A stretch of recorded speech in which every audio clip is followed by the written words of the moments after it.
ООН требует от России прекратить насильственную депортацию украинских детей, предоставить полную информацию о тех, кого уже вывезли, и обеспечить их возвращение домой. По данным украинских властей, около 20 тысяч детей насильно вывезли в Россию. Владимир Зеленский назвал эти действия геноцидом. С вами Нехта. Все самое важное и интересное на этот час. Путина будут судить за военные преступления в Мариуполе. Международная правозащитная организация Human Rights Watch опубликовала новый доклад. Это было жесткое и разрушительное нападение. Люди, у которых мы взяли интервью, которым удалось сбежать, описали этот период как ад на земле. Финляндия не решилась вновь открыть границы с Россией. Мы не видели никаких признаков того, что Россия меняет свое поведение.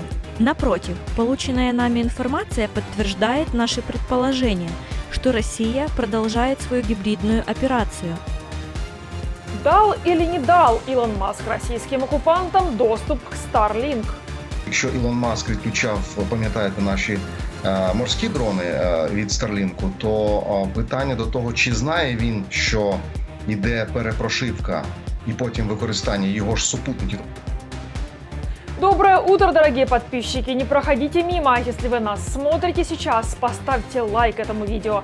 Ваша активность говорит YouTube о том, что мы вам интересны, и это очень поможет продвижению наших видео. Итак, вперед к новостям. Валерия Залужного отправили в отставку. Накануне вечером главнокомандующего ВСУ пригласили в офис президента Украины. Зеленский обсудил с ним обновление руководства вооруженных сил и предложил ему и дальше быть в команде.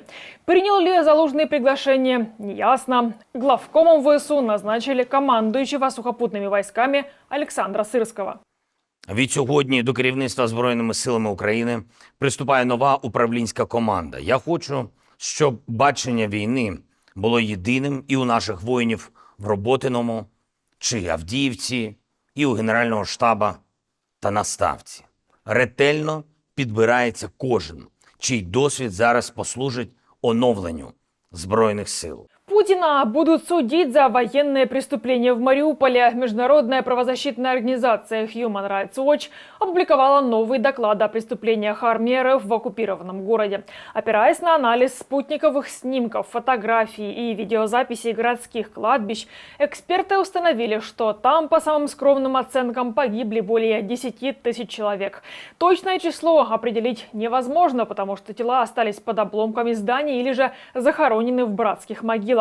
Исследование вышло на 215 страницах, доказательства собирали почти 2 года. В организации добавили, что правительство РФ не ответило на их вопросы. Это было жесткое и разрушительное нападение. Люди, у которых мы взяли интервью, которым удалось сбежать, описали этот период как ад на земле. Мы выявили 17 конкретных российских или связанных с Россией военных подразделений, действовавших в городе во время пика боевых действий в марте и апреле 2022 года, а также высокопоставленных деятелей, которые могут нести уголовную ответственность. Очевидно, что высокопоставленные чиновники, вплоть до президента Путина, были осведомлены о ситуации в Мариуполе и, похоже, принимали непосредственное участие в планировании и координации штурма города. Украинский омбудсмен Лубенец обратился в ООН и Международный Красный Крест из-за российского судилища над пленными бойцами ВСУ.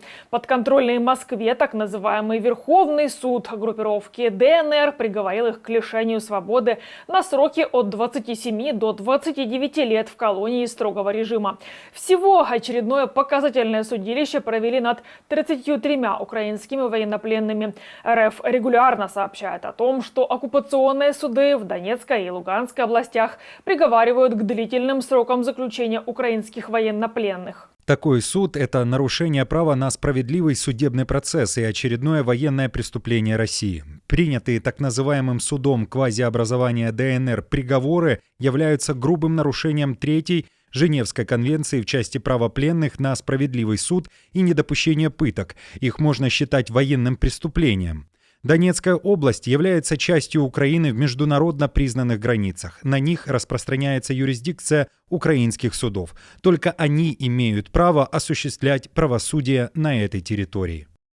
Платил Росгвардии за охрану недвижимости в оккупированном Крыму. Нардепу Нестору Шуфричу сообщили о новом подозрении. Кроме того, что его подозревают в госизмене. По данным Госбюро расследований Украины, подконтрольная Шуфричу компания регулярно финансировала бюджет РФ, уплачивая налоги и сборы. Только за 2015 год это было 500 000 рублей. Земельный участок Шуфрича площадью более 1,5 гектаров входит в рекреационную зону и граничит с дачей Медведчука. Недвижимость Шуфрич приобрел у предприятий жены кума Путина Оксаны Марченко. В ходе обысков в офисах аффилированных с нардепом коммерческих структур и помещениях фигурантов в Киеве обнаружены документация, печати и другие вещественные доказательства преступной деятельности. На основании задокументированных фактов следователи ГБР сообщили Нестору Шуфричу и его юристу о подозрении по части 3 статьи 110 Уголовного кодекса Украины. Финансирование действий, совершенных с целью насильственной смены или свержения конституционного строя или захвата государственной власти, изменения границ территории или государственной границы Украины. Путин врет про Украину, а Такер Карлсон повторяет его ложь. Экс-кандидат в президенты США Хиллари Клинтон проехалась по двум главным хайпажорам последних дней. Скандальное интервью российского диктатора должно было выйти этой ночью. Для этого бывший журналист Fox News Карлсон приехал в Россию. Пропагандисты фиксировали каждый его чих, что уже породило множество мемов. Карлсон похвастался, что он стал первым иностранным журналистом, который взял интервью у российского диктатора. Впрочем, его западных коллег это не впечатлило, и они обвинили поклонника теории заговоров Трампа и Путина во вранье, так же, как и Клинтон. Карлсон повторяет ложь Путина об Украине, как попугай. Он врет про Украину сам и транслирует вранье Путина. Его выгнали из стольких СМИ в Америке, что я не удивилась бы, если бы он подписал контракт с каким-то изданием в России. Он говорит неправду, он как попугай Путина, поэтому тот и дает ему интервью, он использует его. Немецкий канцлер Олаф Шольц с визитом в США. На пятницу у него запланирована встреча с Джо Байденом. Собираются говорить в первую очередь об Украине, НАТО и о ситуации на Ближнем Востоке. Накануне своего визита немецкий канцлер опубликовал колонку в издании Wall Street Journal под заголовком «Победа России в Украине поставит под угрозу всех нас». Канцлер написал о необходимости продолжать поддерживать Киев, сохранять прочность НАТО и отвергнуть попытки Путина разделить союзников, иначе Россия нанесет серьезный удар по либеральному мировому порядку. Не сомневайтесь, победа России в Украине будет не только концом Украины как свободного, демократического и независимого государства, но и кардинально изменит лицо Европы. Чем быстрее господин Путин поймет, что мы втянуты в это надолго, тем быстрее закончится война в Украине. Наше послание четкое: мы должны сделать все возможное, чтобы не допустить победы России. Финляндия не решилась вновь открыть границу с Россией. В Министерстве внутренних дел страны продлили закрытие контрольно-пропускных пунктов как минимум до 14 апреля этого года.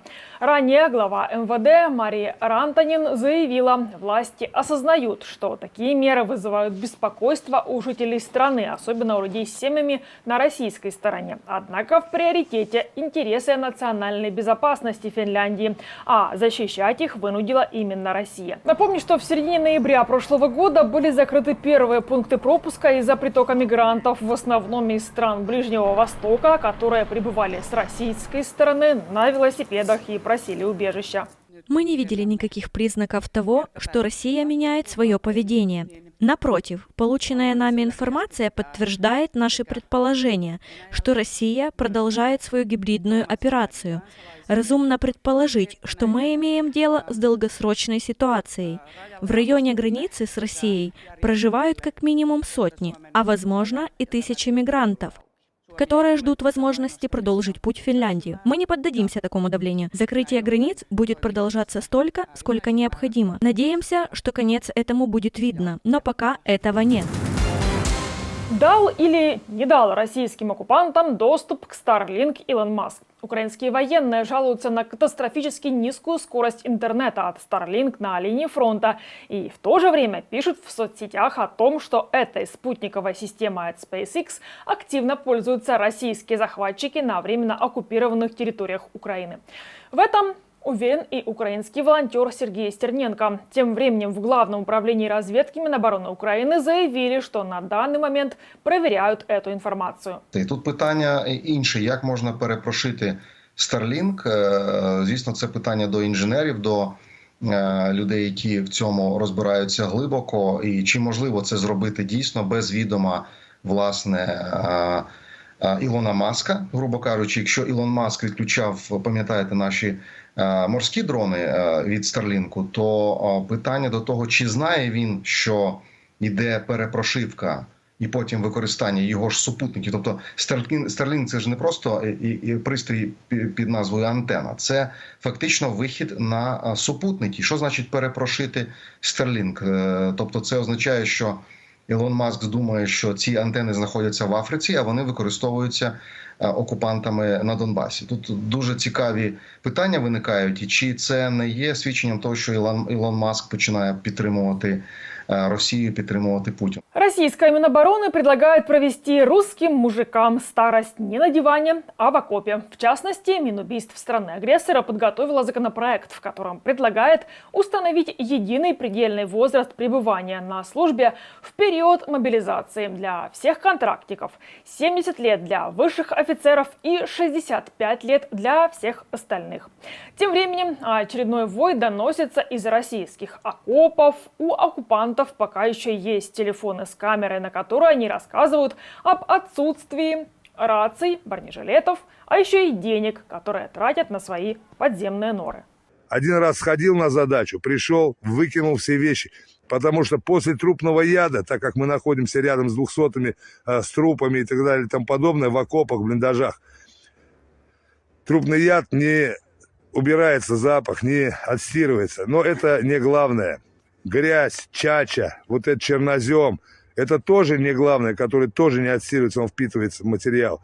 Но помимо этого, когда ты идешь выполнять задачу, ты идешь по лесопосадкам, в которых конкретно все в зарослях акации, а это шипы. Соответственно, одежда рвется, и восстанавливать ее просто не представляется возможным. Наши деньги остаются в основном здесь. На этом ставлю точку. Благодарю, что были с нами. Если вы хотите получать информацию более оперативно, приглашаю присоединиться к нашей многомиллионной аудитории в Телеграме или Иксе. Поблагодарить нас за работу можете с помощью кнопки «Спасибо» под этим видео или по ссылке в описании. До новых встреч, хороших новостей. Слава Украине! Живи Беларусь!